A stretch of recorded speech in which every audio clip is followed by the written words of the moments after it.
You thought he was done? You thought the takes were too hot to handle?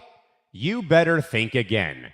He's back with even more scorching opinions, more controversial predictions, and the kind of truth bombs that only Zain Bando can deliver.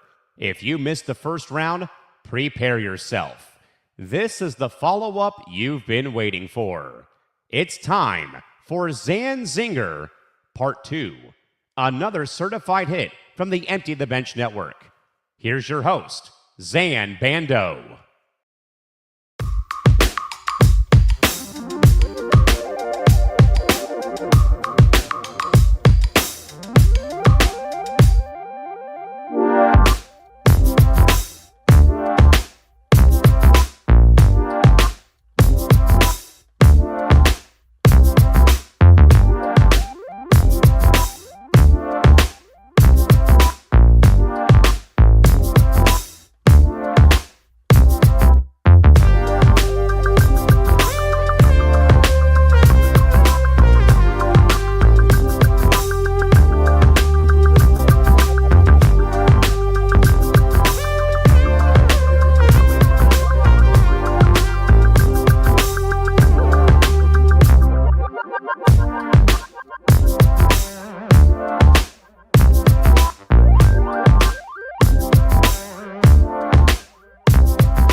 All right, everyone, we are live. This is Zain Zinger Part 2. My name is Zain Bando. It is Sunday morning, January 4th, 2026. I can't believe I'm saying that already. It is unbelievable to even remotely think that we are in 2026. That's right. This is Zain Zinger Part 2. My name is Zain Bando. Thank you so much for joining me. I greatly appreciate it. We have a lot to get to on today's program. We were on here last Saturday. We're back to Sundays now, thanks to the 11 people that have already joined the stream this morning. We'll probably go about 45 minutes to maybe an hour as we have a little bit more time on today's program. But nonetheless, though, excited to see how this all plays out, and just in regards to potentially what questions we may have. We're live across all different kinds of platforms as well. You can check out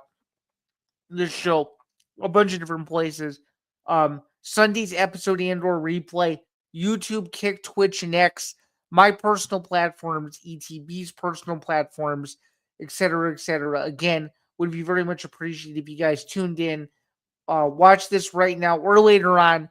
Send me your questions, and I'll do my very best to get to those moving forward. But nonetheless, though, excited to see you guys today.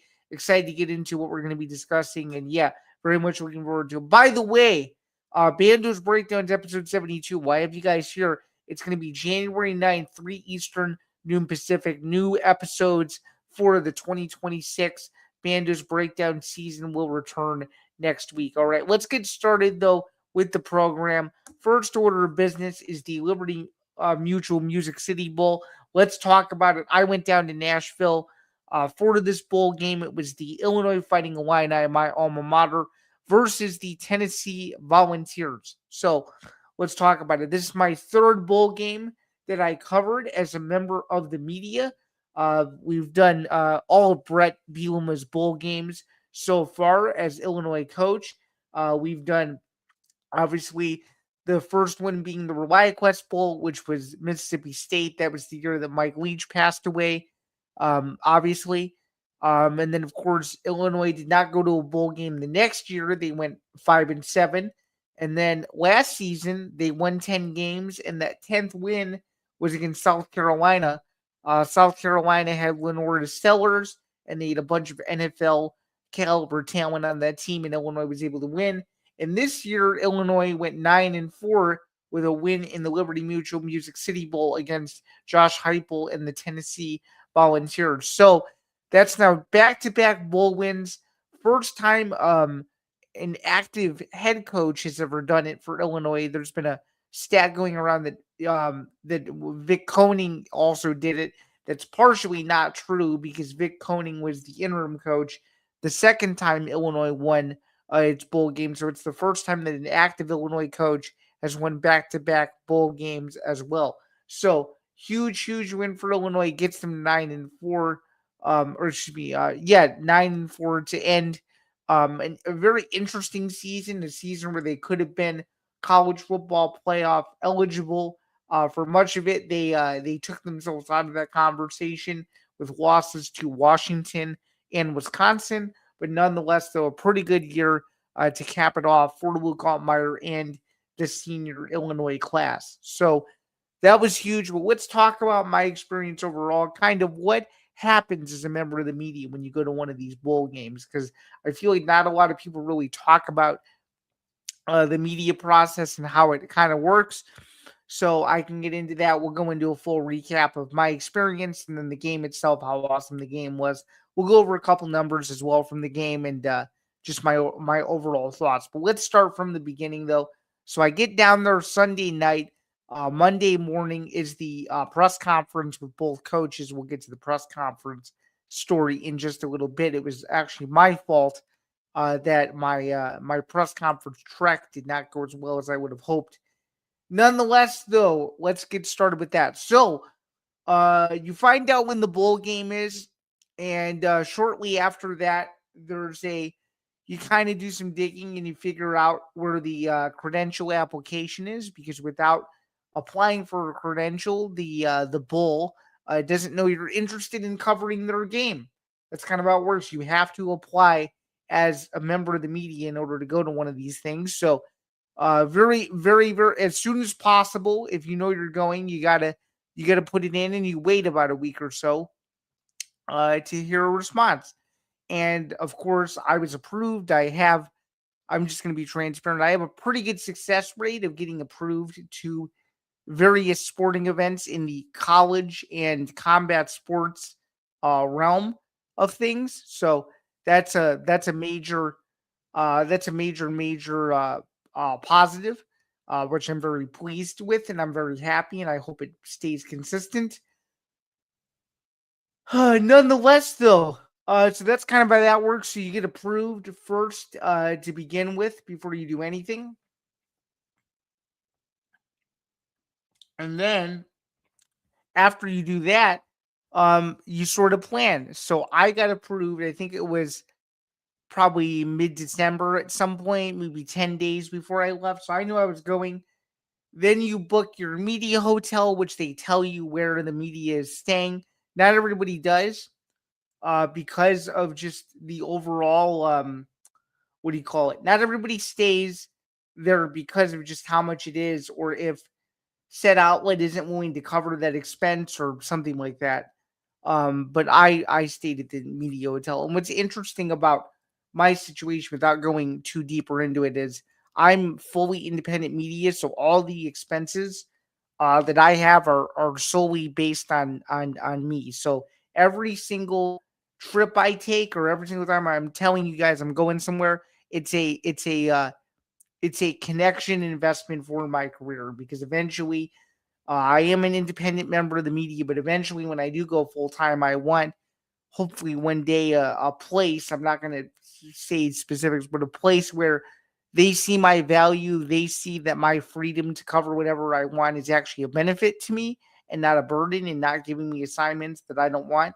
That's a longer conversation for another day, but I'm trying to plant a seed for eventually what my career can end up being um, in a situation like I'm formulating. But nonetheless, though, that's the boring stuff. So you get approved, and then you get your media hotel all situated. Then you go down. So you go down, and the first day is usually press conferences. So I went down. Unfortunately, missed Bret Bielema's press conference because the direction they told us to go was extremely confusing. Um, and yeah, not it was not the most convenient. But let's just say saw Josh Heupels, and I actually got to meet with Bret right as he was leaving. But yeah, Josh Heupel spoke. The offensive coordinator for Tennessee spoke, as well as the defensive coordinator. So you sit there and you listen to them. They usually go about 15 minutes. You can ask questions if you want. I didn't have questions for really any of them that were up there that day. So I took notes and then I went back and I wrote stories off the press conferences because the video feeds were already there. And after that, I wrote a bunch of stuff. And then by the time I was done with that, it was time to relax. And then eventually it was time to go to what's called Battle of the Bands. It's an annual tradition for the Music City Bowl specifically. And yeah, it's where the Illinois and Tennessee bands participate against one another to see who the best band between the two bowl teams is. Apparently, for the 10th year in a row, I didn't fully watch Battle of the Bands because it was freezing outside when I went. But according to the Music City Bowl officials, it was a tie between Illinois and Tennessee. And apparently, that's the 10th year in a row that this bowl is at a tie in the Music City Bowl for Battle of the Band. So that was fun. Then there was a radio show. It was Bret Bielema's radio show. He wasn't a part of it for this episode because I think he was busy with some meetings and whatnot. So we didn't see him, but they did do Bret Bielema's radio show. He had guests on, Brian Barnhart, who's the play-by-play voice for Illinois for the radio, hosted it as usual. Does a fine job. And Brian, I don't know if you're watching, but if you are, thanks for all the support that you give me every time I see you in Champaign or at the NCAA tournament or the Big Ten tournament. It means a whole heck of a lot. You're one of the best in the business. Anyway, that was really cool. Got to meet and see some fans who pay attention to my work, which is very cool. I even had a guy come up to me. I think he was from Orland Park, which is a suburb here in Chicagoland area, and say that he's seen me on message boards and seen my stuff cited places and stuff like that. So he wanted a photo. So that was really cool. So from a general announcement standpoint, shout out to Illini Nation. Anyone who came up to me during Bull Week, greatly appreciate you.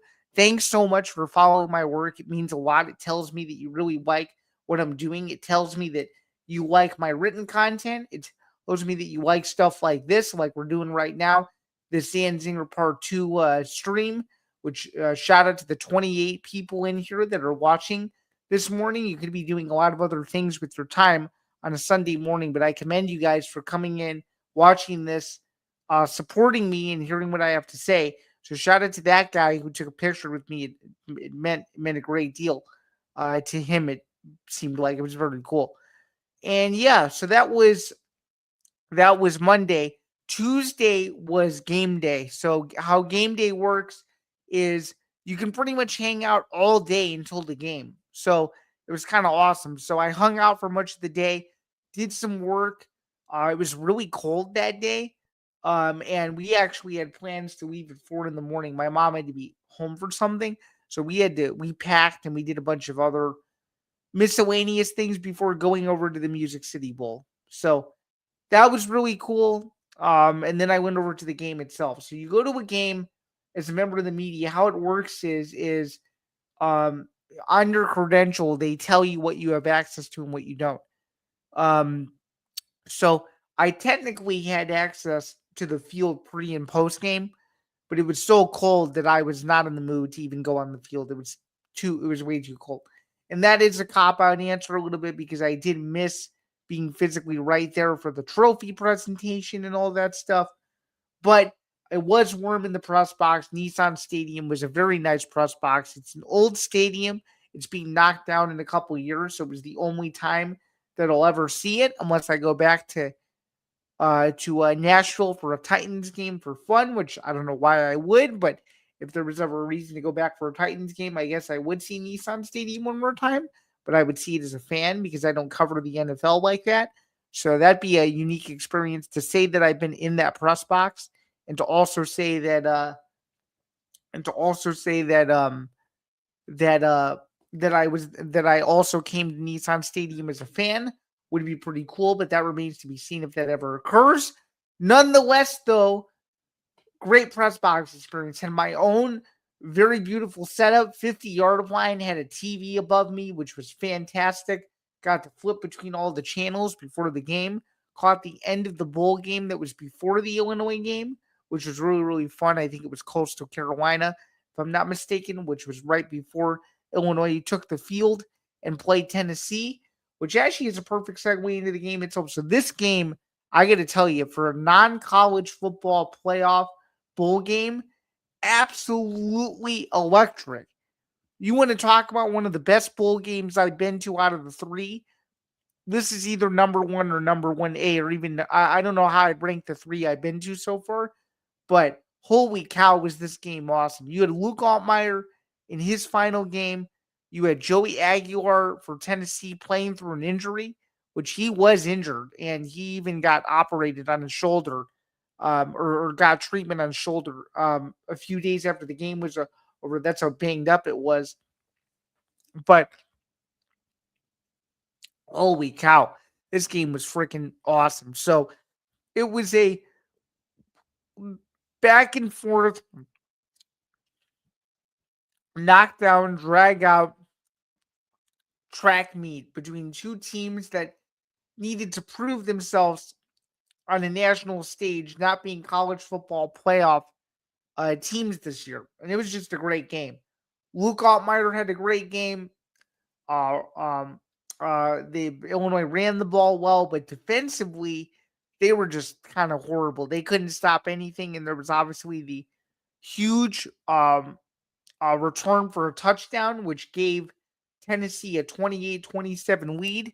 And of course, Illinois took the ball with about 4 minutes to go and drove down the field. 69-yard drive, I think, is what it was, and set up a David Alano game-winning field goal. That's the summary Cliff Notes version of it, which, by the way, was yet another game-winning drive for Illinois. They'd won earlier in the season versus USC at home. That was the homecoming game, which was one of the best games of the entire year. That USC team, led by Lincoln Riley, that was also supposed to be a playoff contending team, and USC missed the postseason themselves. So, great game overall. And then I want to talk about the question I asked Bret Bielema after the game. So, let's just say this in a nutshell. Coach B and I go pretty way back. I met him even before he coached a game at U of I in 2021. He did a autograph signing before a Cubs game. Usually, once a year, Illinois does a Cubs night where they'll bring out Bret Bielema. They'll sometimes bring out his players, but the first year it was just Bielema, and it was two basketball players, two guys that didn't stay with Illinois much longer after that. So in the first year, to give you some context, it was Bret Bielema, having not coached a game in Illinois yet. It was Andre Curbelo, and it was also Omar Payne, and both of those guys did not last in Illinois much longer after that meet and greet. But what was cool about Bret Bielema, and what was cool about the very first time I ever interacted with Coach, and the very first time I ever met Coach, was he spoke to me for 15 minutes. And he spoke to every single person that he met for 15 minutes.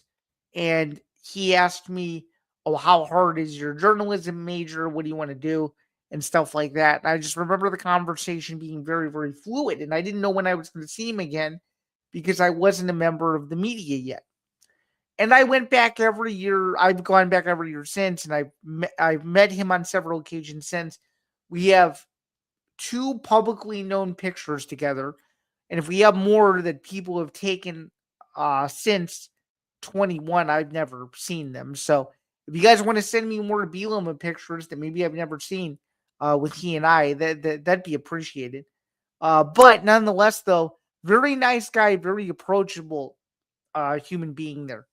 And I knew that there was going to be a report one day. I just didn't know when. And when I finally reintroduced myself in 2024, that's when I noticed a shift in Coach taking a liking to me and my work. So he just started, I remember this 2024 conversation well. He started going on and asking about just my career and where I wrote and that I've covered him before. And that this is who I was and stuff. So I knew it was planting the seed for what would be the season. So I asked him a couple questions this year, and one of them stuck out to me. And I'll get to the bowl game question in a minute because it's actually a perfect segue. I asked him, during the bye week, like given where you guys are, and given that you guys fell to a team, or given that you guys have this stretch coming up to where you guys can still control your destiny at that point to get into the CFP, because at the time they could.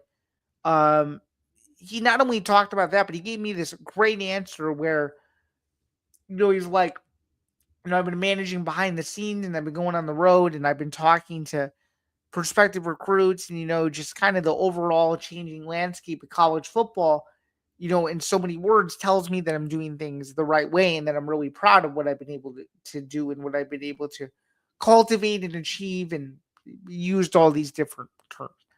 So after the bowl game, I had to ask him this. I'm like, Coach, how are you going to remember the 2025 season? How is this going to be quantified?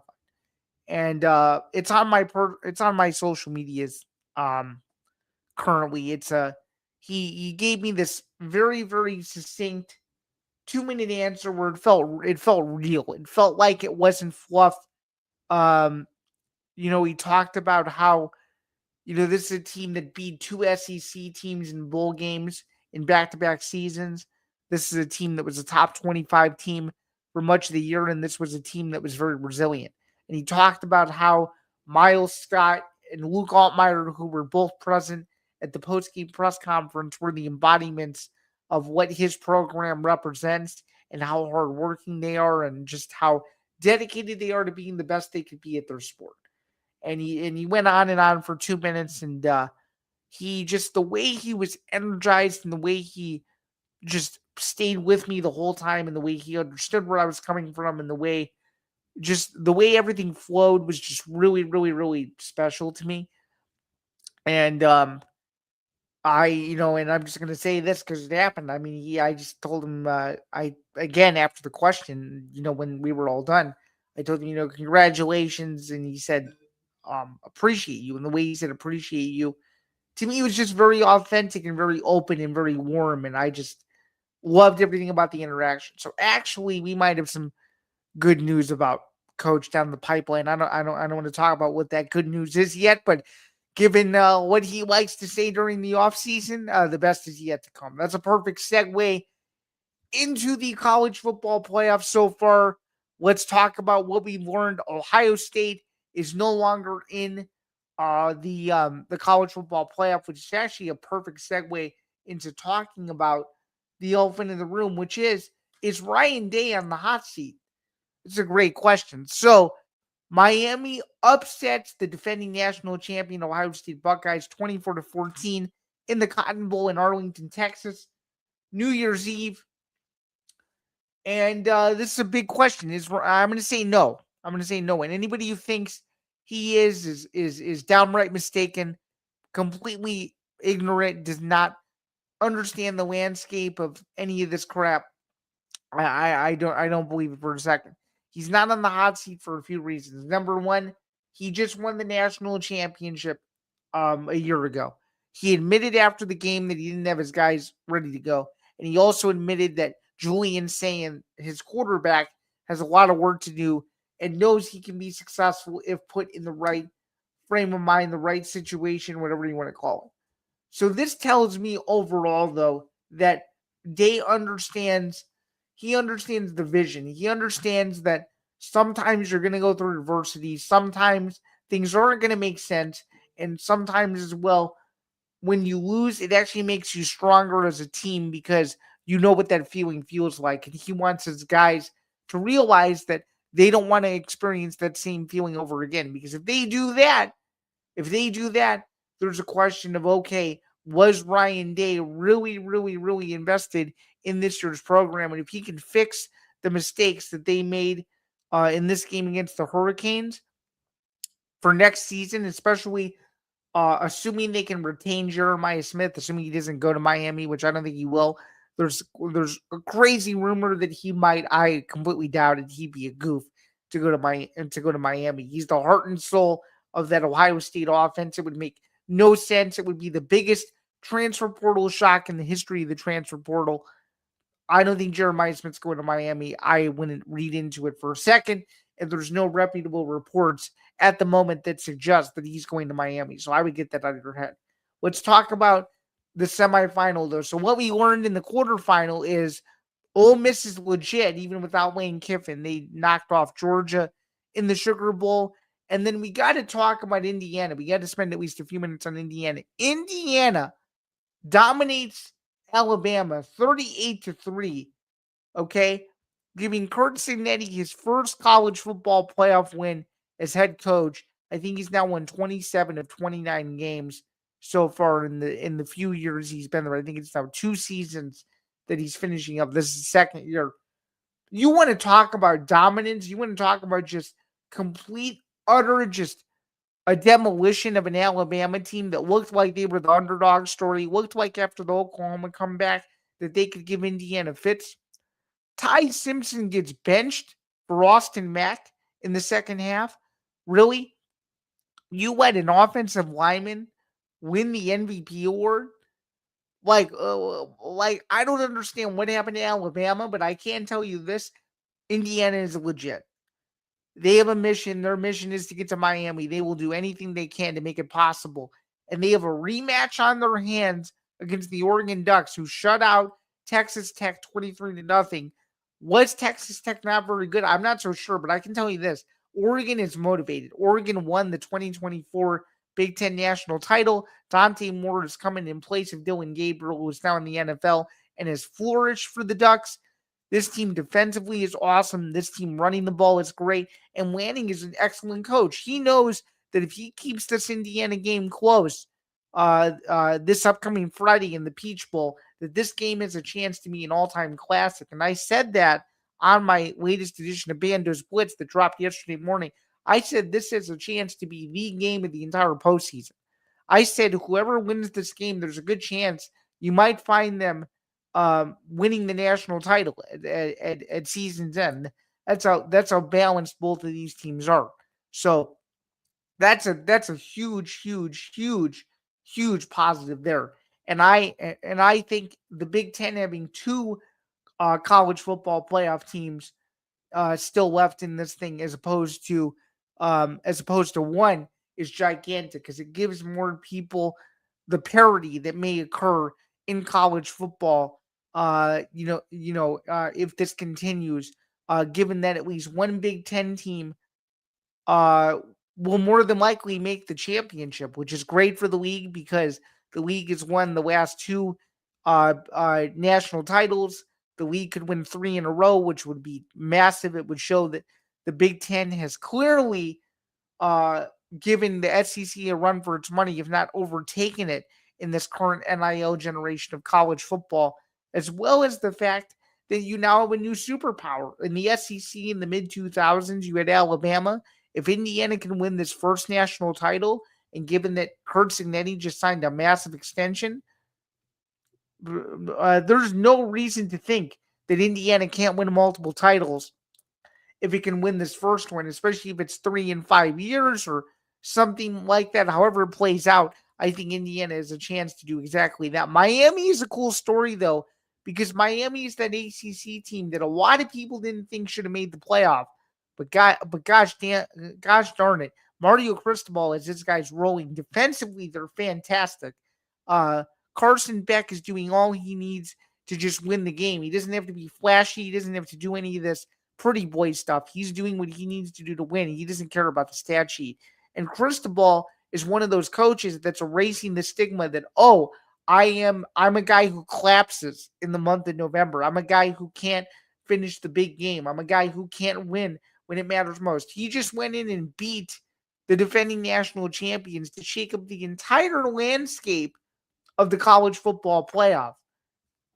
I mean, I don't know what more you want from the guy. The guy's got to keep winning, obviously, but man, he's proven everybody wrong in so many respects, which I think is huge, and I don't think a lot of people are giving him enough credit. All right, we're going to go for another 5-6 minutes. Let's talk about NFL Week 18 now. That was enough of the college football playoff. it's been a fun college football playoff though overall. Let's go over survivor picks for week 18 if we can. All right. So, actually we made a mistake. We we on Survivor we took or on Yahoo we took Seattle for the purposes of the of football forecast. Unfortunately, we took San Francisco, which is disappointing. So we don't quite we're not adding up to the same record here, but here are my survivors. So we like Atlanta over New Orleans today, the Bengals over the Browns, Vikings over the Packers. Again, Clayton Tune is starting for Green Bay there. We like Dallas over the Giants, Jacksonville over Tennessee, Houston over Indianapolis, Buffalo over the Jets, the Bears over the Lions, Denver over the Chargers, which if Denver wins, they lock up the number 1 seed. The Raiders over the Chiefs in a massive upset. And the reason why I like this is because neither team has anything to play for. Got to win one for Pete Carroll before he's shown the door, in my opinion. This is the week to go do that. So go do it, Vegas. Rams over the Cardinals, Patriots over Miami, the Eagles over the Commanders. And in the AFC North championship game, I like Pittsburgh in an upset outright over the Baltimore Ravens. Going into this week in Yahoo Pick'em, we were 162 and 93. Our record has improved, or excuse me, 164 and 93. Our record has since improved by 2 games, obviously, since then. So we're 2-0 going into the Sunday slate, which begins in about an hour and a half. Gridiron Gurus will take you through.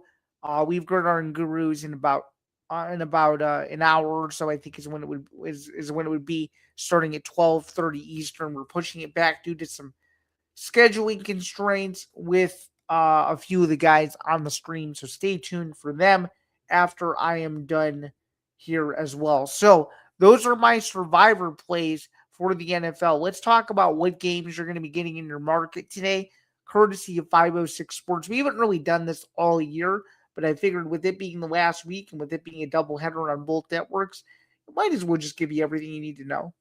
So let's do that. Week 18 in the NFL, ladies and gentlemen. 1 second.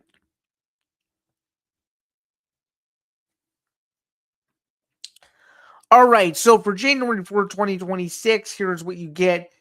In the Chicago area, Green Bay versus Minnesota early. Once you get down to the Springfield area, which I think Champaign would be part of this market as well. Indianapolis plays Houston. Most of the country is actually getting Indianapolis versus Houston, while a small pocket of Cincinnati and Cleveland on CBS will be getting the Bengals and the Cleveland Browns. All right. CBS late. It's a mix. So in Chicago, it's in Chicago, scattered about. It is the Commanders and the Eagles in the Quad Cities and below, and as well in St. Louis. You get the Chargers and the Denver Broncos, which is very interesting. So I think, if I'm not mistaken, Champaign, which of course is where I went to school, I think Champaign is getting a different window. It's getting a different set of games this week. And then around the country, most of the country is actually getting Chargers and Broncos. There's a small pocket of the New York area that's getting the Jets and Bills. Only Tampa Bay is getting the Commanders and the Eagles, which is very interesting. Vegas, Kansas City, and those areas obviously are getting the Raiders and the Chiefs. And then in the Fox early window, much of the country is getting Dallas and the New York Giants. Let's see. There's some small pockets of Denver, as well as Houston, Jacksonville, Boston, Portland, Maine, and a few others that will get Tennessee versus Jacksonville, and then New Orleans and Atlanta is only down south for those. All right, Fox late. Most of the country is getting Detroit and the Bears, which is quite surprising, which is very good. Parts of the country will get Miami and New England, specifically in Denver, specifically in Arizona, pretty portion of Arizona. But Phoenix will, of course, get Arizona and the LA Rams. The entire state of Florida is getting Miami and New England.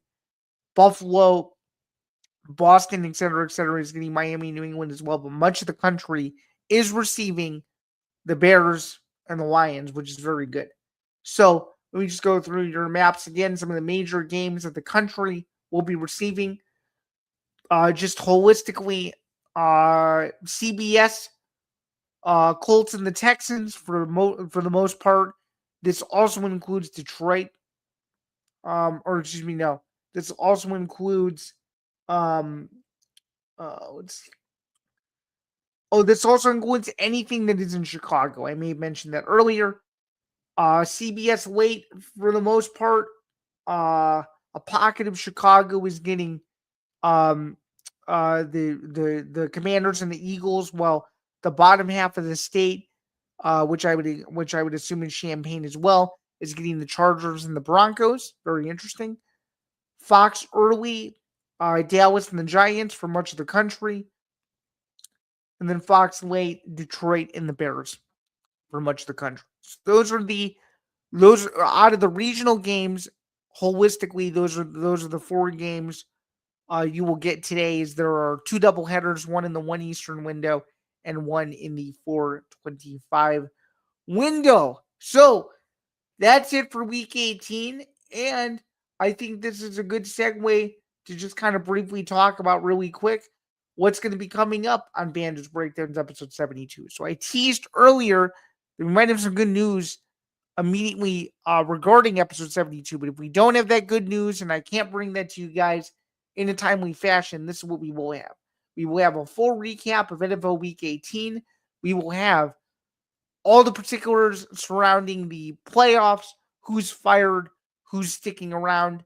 We're going to talk about the college football playoff. We might talk a little bit more about the Music City Bowl. We might even go over how my bowl record is doing as we get into the final week and a half of the bowl season, as it's going to be college football playoff games for the most part from here on out.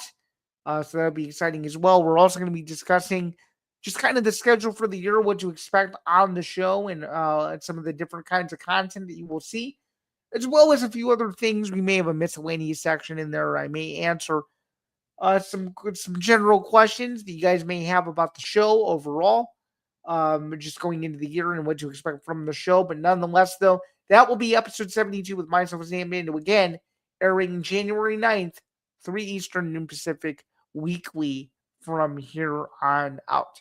All right. That's going to do it, though, for Zain Zinger Part 2. For everybody here at the Empty the Bench podcast number, I'm Zain Bando. Again, greatly appreciate all you guys tuning in. We nearly had 40 people tuned in to the stream today. Greatly appreciate all you guys who stuck around, hung out, listened to me talk for about a bunch of different sports here on this edition of Zain Zinger Part 2. Don't go anywhere, though, because Gridiron Gurus with Grant Winsauer and Michael Rapolo, and I don't think Ben Cruz is on this week because he's on vacation. But stay tuned for those guys. They will go on in about an hour or so. 11:30. They'll go over inactives. They'll go over starters. They'll go over anything related to fantasy. There's not too many fantasy leagues that still play in Week 18, but nonetheless, if there are, I'm sure they'll have nuggets on that. They'll go over the best game of the day, the worst game of the day, and all of their other usual segments that they like to go over. But with that said, though, for everybody here at ETB, my name is Zain Bando. This has been another edition of Zain Zinger Part 2. Once again, stay tuned for the live stream schedule to ramp up here in the coming days and weeks, as we have a lot more stuff to come on the Empty the Bench podcast network, including live episodes of one of your favorite seasonal shows on this network, the Football Forecast. We'll be bringing you live episodes throughout the entire postseason, so don't miss myself, Johnny Montalbano, Tom Albano, Christy Wilson, Ben Cruz, Grant Winsauer, Michael Rapolo, and so much more, as we will bring you the NFL postseason all the way through